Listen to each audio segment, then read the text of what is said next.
ওই ভাইটা গ্রিসে আসছে ফ্লাইটে। তো উনি যে ফ্লাইটে আসছে ওনার ইন টোটাল কত টাকা লাগছে, এম্বাসিতে কি বিষয়ে আসছে সবকিছু শেয়ার করব। ওনার প্রিভিয়াস একটা ভিডিও আমি আপলোড করছিলাম, ওনারে আমি যে কাজ ঠিক করে দিছিলাম সেটা হচ্ছে একদিনে কত টাকা ইনকাম করতেছে। কথা না বাড়িয়ে ওনার মুখ থেকে শুনবো। এখন উনি বাংলাদেশ থেকে কখন পাসপোর্ট জমা দিছে, কয়দিন পরে ওয়ার্ক পারমিট পাইছে, কত টাকা লাগছে, দেন ওনার ইন্ডিয়াতে কয়দিন থাকা লাগছে, ইন্ডিয়াতে কত টাকা খরচ গেছে। সবাই আশা করি ধৈর্য ধারণ করে ভিডিওটা দেখবেন। সালাম আলাইকুম, সবাই কেমন আছেন? আজকে হচ্ছে আপনাদের কাছে শেয়ার করবো ভাইটা গ্রিসে আসছে ফ্লাইটে। তো উনি যে ফ্লাইটে আসছে ওনার ইন টোটাল কত টাকা লাগছে, এম্বাসিতে কি বিষয়ে আসছে সবকিছু শেয়ার করব। আমার পাশে আছে, খুব বাতাস চলতেছে, পরিবেশটা আমার কাছে খুব ভালো লাগছে, এই জন্য আজকে রুম থেকে বাজারে চলে আসলাম।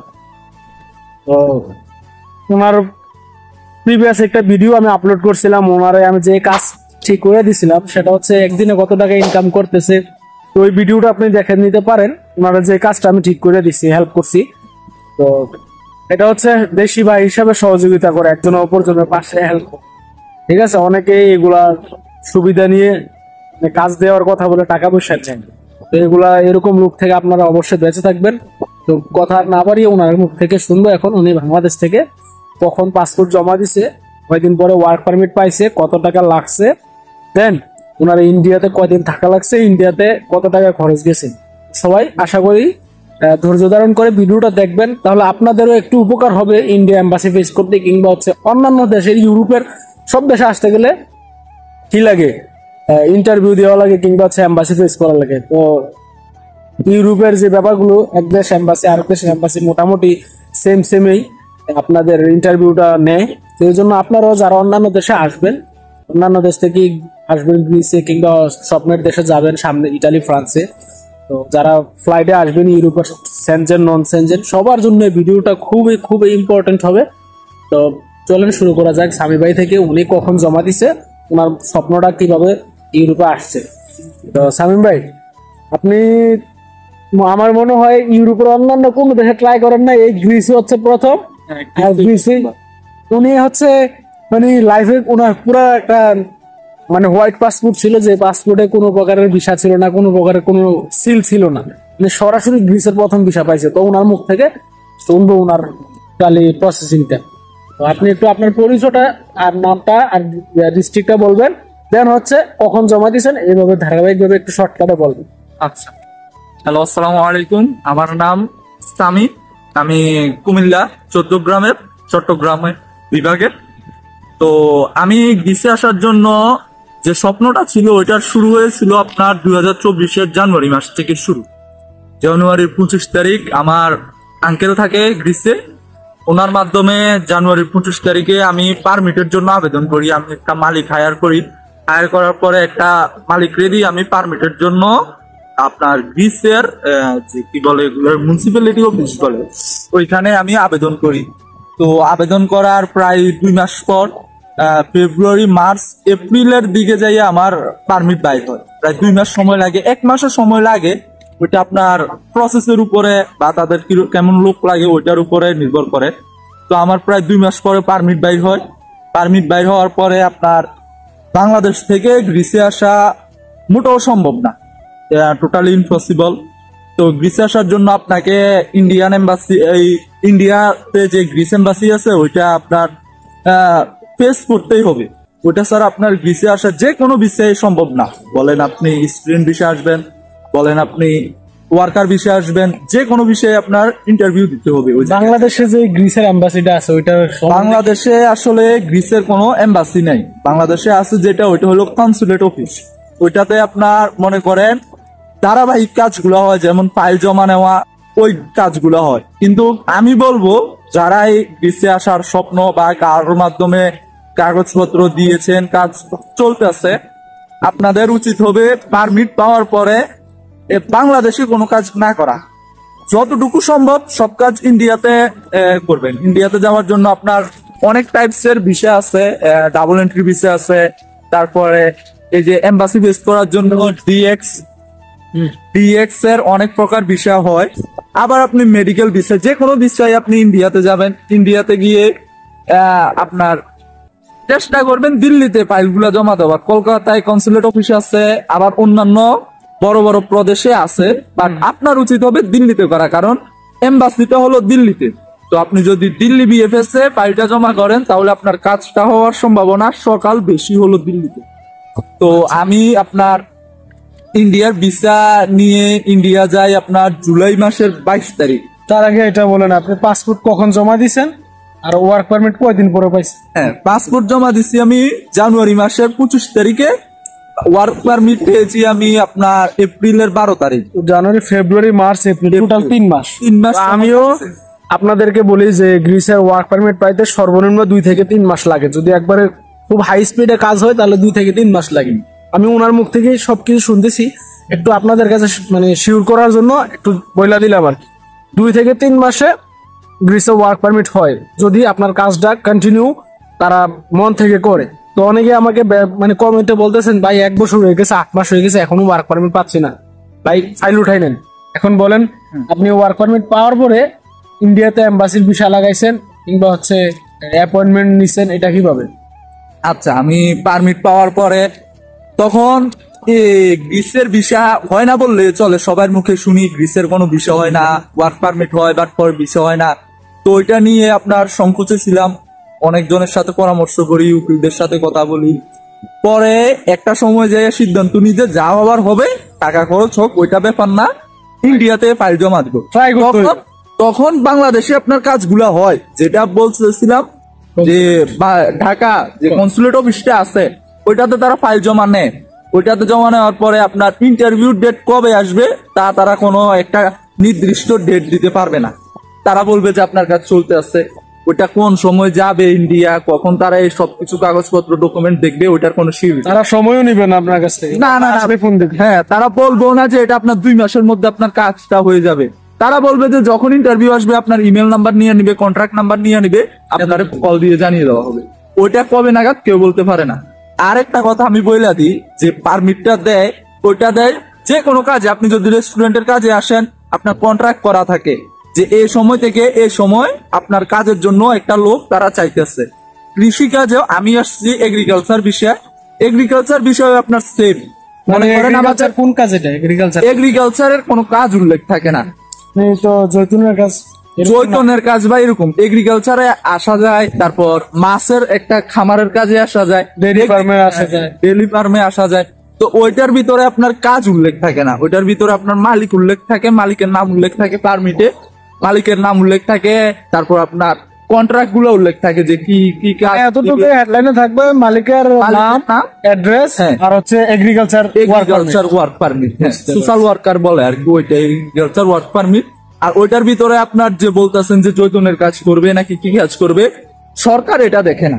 হ্যাঁ। সরকার দেখে যাস ওই মালিকের কি জমি আছে, ওই জায়গায় একটা ট্যাক্স নাম্বার দেওয়া থাকবে, ওই ট্যাক্স নাম্বারে তারা অনলাইনে তাদের চার্জ করলে দেখা দিবে যে মালিকের কতটুকু জমি আছে।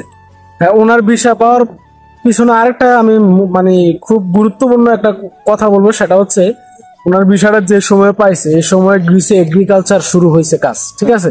আপনি জৈতুন বলেন, স্ট্রবেরি বলেন, তরমুজ বলেন, আপেল বলেন, মালটা বলেন, মানে বেশিরভাগ যে কৃষি কাজগুলো আছে সিজনাল, এগুলা এই মাসে থেকে শুরু হয়েছে। তো ওনার ভিসাটাও পাইছে খুব রিসেন্টলি, নভেম্বরের 1 তারিখ থেকে। নভেম্বরের 1 তারিখ থেকে গ্রিসে কাজ শুরু হয়ে গেছে। তো ওনার ভিসাটাও পাইছে খুব রিসেন্টলি, হয়তো নভেম্বরের 1 মাস পূর্বে এরকম সময় ভিসাটা পাইছে। দেন হচ্ছে ম্যান পাওয়ার করে আসছে।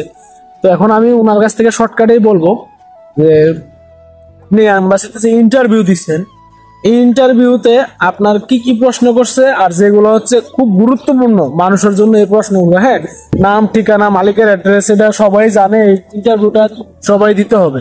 কত টাকা স্যালারি, অ্যাড্রেস কোথায়, কি কাজ, কিংবা হচ্ছে আপনার পরিচয় কেন যাচ্ছে, এগুলো জানি। কিন্তু ব্যতিক্রমী প্রশ্ন যেটা মাধ্যমে তারা আপনাকে হেজিটেট করাইতে চাবে, কিংবা হচ্ছে যেটার মাধ্যমে তারা আপনাকে নার্ভাস মানে ফিল করাইতে চাবে যে আপনি ভিসাটা না পান, তাদের কাজে হচ্ছে ভিসা না দেওয়া, ঠিক আছে? তো যুদ্ধ করে ভিসাটা নিতে হয়। তো এরকম আনকমন কিছু প্রশ্ন বলেন যে এগুলোর মাধ্যমে আপনি একটু শিওর হয়েছেন যে আপনি ভিসাটা পাবেন। আচ্ছা, ওইটার আগে আমি একটা কথা বলি যে প্রসেসটা কিভাবে হয়েছিল। ইন্ডিয়া যাওয়ার পরে আপনার দিল্লিতে বিএফএস এ কাগজটা জমা দিই। ওই জায়গায় জমা দেওয়ার সময় আপনার কাছ থেকে ফিঙ্গারপ্রিন্ট নেবে এবং প্রয়োজনীয় যত ডকুমেন্টস আছে ওইটা ভবিষ্যতে কোনো সময় ভিডিওতে বলা যাবে, এখন ভিডিওটা অনেক বড় হয়ে যাবে। আপনার জমা দেওয়ার তারা বলবে যে 45 দিনের মধ্যে ইন্টারভিউর কল আসে, কিন্তু এটা 10-20 দিন এদিক ওদিক হইতে পারে, এটা কোনো সমস্যা না। অবশ্যই আপনার ইন্টারভিউ কল আসবে, বাংলাদেশ থেকে দিলেও আসবে, ইন্ডিয়া থেকে দিলেও আসবে। যদি আপনার পারমিট সঠিক থাকে, একটা না একটা সময় যাইয়া ইন্টারভিউর কল আসবে। আমরা ইন্টারভিউ দেওয়ার সময় এমন লোক দেখছি যে 8 মাস পরে ইন্টারভিউর কল পাইছে। ওইটা নিয়ে আপনি যে টেনশনে থাকবেন না যে আমার ইন্টারভিউ রিজেক্ট হয়ে গেছে, ইন্টারভিউ ডেট বা আমার অ্যাপ্লিকেশন রিজেক্ট হয়ে গেছে। অ্যাপ্লিকেশন রিজেক্ট হলে আপনার ইমেল নাম্বারে অবশ্যই ইমেল যাবে। যেরকম আমার সাথে একজনের রিজেক্ট হয়েছে, ওর ইমেলে ইমেল গেছে যে আপনার ভিসা রিজেক্ট হয়ে গেছে। তারপর আমি বলি যে ইন্টারভিউটা কি কি প্রশ্ন করে। ইন্টারভিউটা আসলে তেমন কোনো যে কঠিন না, আনকমফোর্টেবল কোনো প্রশ্ন তেমন ভাষাটা কি ভাষা? ভাষা ওই জায়গায় অ্যাভেলেবেল আছে ইংলিশ আর হিন্দি। যদি আপনার ভাগ্য থাকে, আমাদের সময় একজন কর্মচারী ছিল, বাট আমি বলবো না যে এটা আপনাদের সময় থাকবে, তিনি বাংলায় কিছু কথা বোঝে, হেল্প করে। ইন্টারভিউ যে এমন যে আপনাকে রিজেক্ট করে দিবে একদম, তারা মিজাজ খিটখিটে থাকবে এমন না, তারাও অনেক হেল্পফুল হয়।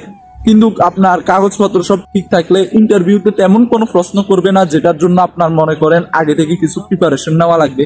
আগে থেকে হালকা কিছু প্রিপারেশন নিবেন, যে আপনার পারমিটে A to Z যা লেখা আছে সবকিছু মনে রাখবেন। যেমন আমি বলি আমাকে কি কি প্রশ্ন করেছিল। আমাকে ইন্টারভিউর রুমে যাওয়ার পরে আমাকে প্রথমে আমার নাম জিজ্ঞেস করে, তারপর বয়স জিজ্ঞেস করে, মালিকের নাম জিজ্ঞেস করে, কোন জায়গায় যাইতেছি ওইটা জিজ্ঞেস করে, আপনার বেতন, বেসিক যা কিছু পারমিটে ছিল ওইগুলা জিজ্ঞেস করে প্রাথমিক অবস্থায়। তখন যখন সবকিছু ঠিকঠাক দেখে, তারা কথার সাথে কাগজের সাথে মিল আছে, তখন কিছু আদার্স পোর্শন করে। তাও নিজের মধ্যে যেরকম বলে যে ফ্যামিলি কয়জন আছে, কি জন্য যাইতেছি, ওই দেশে কতদিন থাকবো, বা আপনার এখানে আসতে আমার যেরকম আমার পারমিট বাইরে হয়েছিল এপ্রিল মাসে, আমি আপনার অক্টোবরের লাস্ট রাতি হয়তো 25-26 তারিখে আমার ইন্টারভিউ ছিল। তাই মাঝখান দিয়ে অনেকটা সময় ছিল। আমাকে এটাও জিজ্ঞেস করছে যে তোমার এত সময় কেন লাগছে। তো আপনার যেটা সত্যি, কারণ তারাও জানে যে ইন্ডিয়া আসতে অনেক সমস্যা, বা আপনার ফাইল রেডি করতে সমস্যা, ওইটা কোনো সমস্যা না। সমস্যা হবে যদি আপনি একটা পারমিট পাওয়ার 1 বছর পরে যে ইন্টারভিউ ডেট পান, তাহলে সমস্যা হবে। কারণ এটা সিজনাল ওয়ার্ক, লোকটা লাগবে আপনার 2025 সালে। আপনি যদি 2026 সালে আসেন তাহলে তো আপনার কোনো প্রয়োজন নাই। তো ওইটা খেয়াল রাখবেন। অবশ্যই পারমিট পাওয়ার সাথে সাথে কাজগুলো শুরু করে দিবেন। এগুলা এত কঠিন কাজ না। আপনারা আচ্ছা, ওই প্রশ্নের উত্তরটা বলেন। এজেন্সি এগুলা তারা সমস্যা নাই, সমস্যা।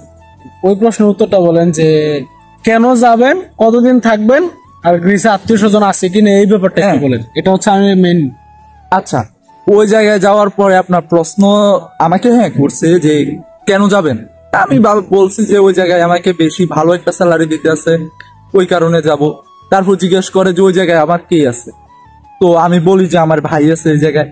তো তারা একটা প্রশ্ন আপনার বাইরে করে যে আদার্স ইউরোপের যে কান্ট্রি গুলো আছে ওইগুলাতে কি কোনো লোক থাকে তোমার পরিচিত বা তোমার ভাই? আমি খালি আপনার যদি থাকো না বলবেন, না থাকলেও না বলবেন। যদি আপনি হ্যাঁ বলেন তাহলে আপনার বিষয়টা তারা রিজেক্ট করে দিবে। কারণ তারা জানে যে একটা লোক যখন ইউরোপে আসে, তারা এই মানসিকতা নিয়ে আসে না যে আমি 9 মাস থাকবো তারপরে বাড়ি চলে যাবো। অবশ্যই তারা এই মানসিকতা নিয়ে আসে যে আমি ইউরোপে স্টে করবো। এখন তারা যদিও চাবে যদি তুমি স্টে করো, তুমি গ্রিসে করো, তারা এটা চাবে না যে তুমি ইউরোপের আদার্স কোনো কান্ট্রিতে যাও।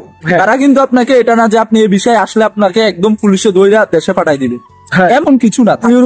ইউরোপে হচ্ছে আপনি ঢুকতে পারলেই হইলো, ঠিক আছে।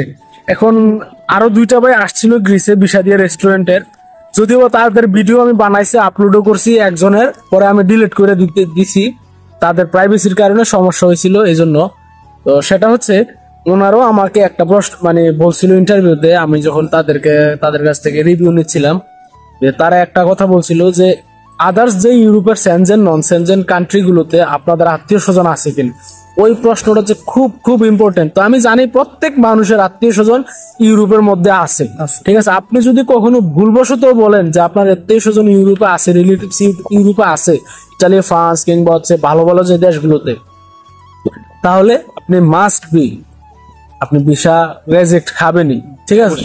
আপনি কখনো ভিসা পাবেন না। সেক্ষেত্রে বলতে হইব আপনি একজন নিঃস্ব, আপনি যাবেন গ্রিসে কিংবা যেই দেশে ইন্টারভিউ হোক, আপনি যাবেন ওইখানে নিঃস্ব অবস্থায়, আপনার আশেপাশে কেউ নাই, আপনি কাজ করবেন, ইনকাম করবেন, এতটুকু ওই দেশে স্টে করবেন, দেন হচ্ছে সময় হলে চলে এ করার কথাও বলবেন, স্টে করার কথা বলবেন। আমি 9 মাস পরে দেশে চলে আসি। অবশ্যই বলবেন আপনার ভিসাতে যেহেতু 1 বছরের কিংবা আপনার ওয়ার্ক পারমিটে তো লেখা থাকবে 5 বছরের না 1 বছরের ভিসা, তো ওই সেক্ষেত্রে আপনি বলবেন যে আমি এতদিন কাজ করব, দেন আমি হচ্ছে বাংলাদেশে রিটার্ন চলে আসব।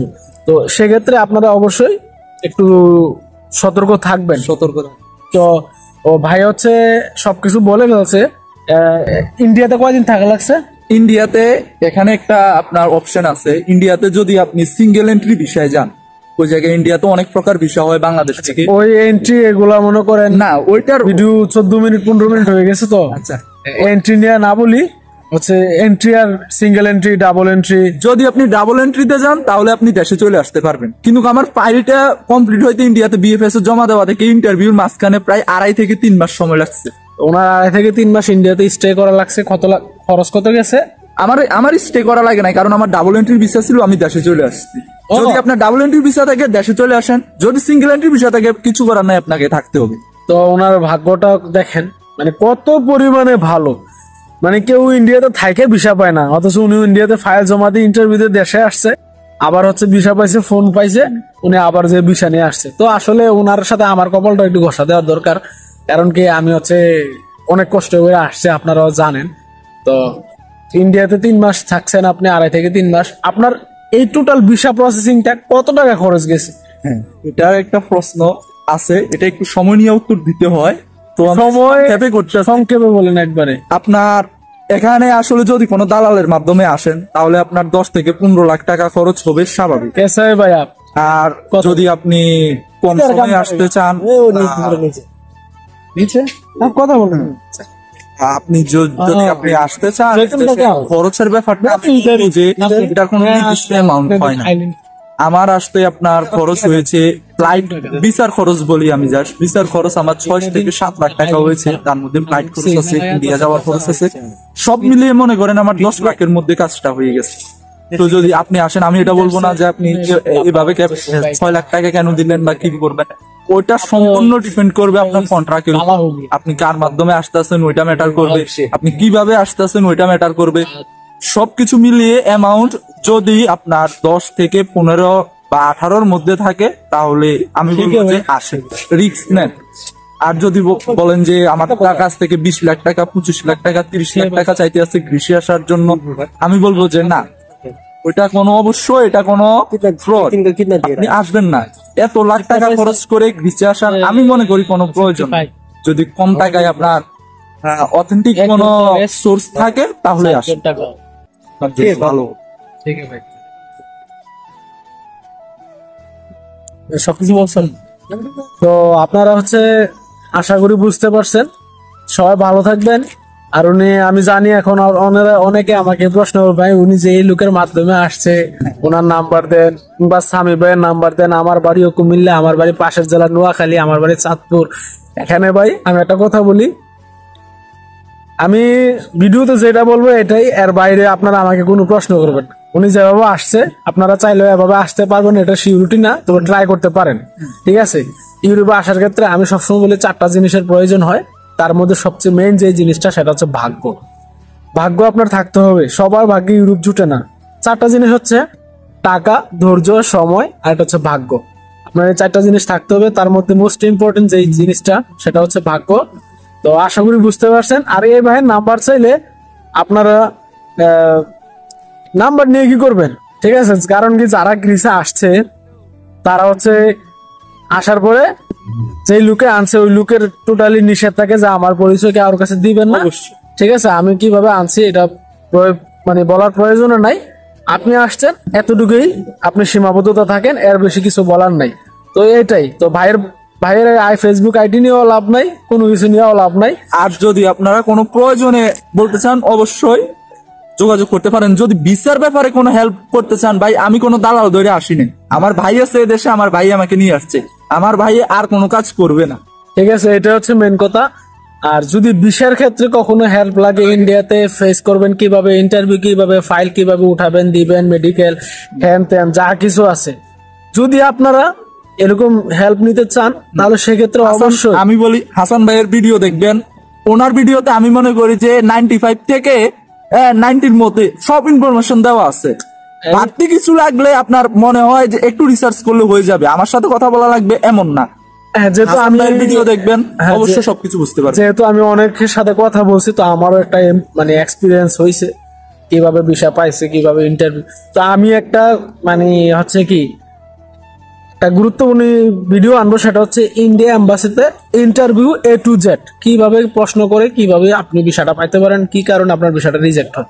তো আশা করি সবাই বুঝতে পারছেন। ভালো থাকবেন, সুস্থ থাকবেন। আসসালামু আলাইকুম ওয়া রাহমাতুল্লাহ।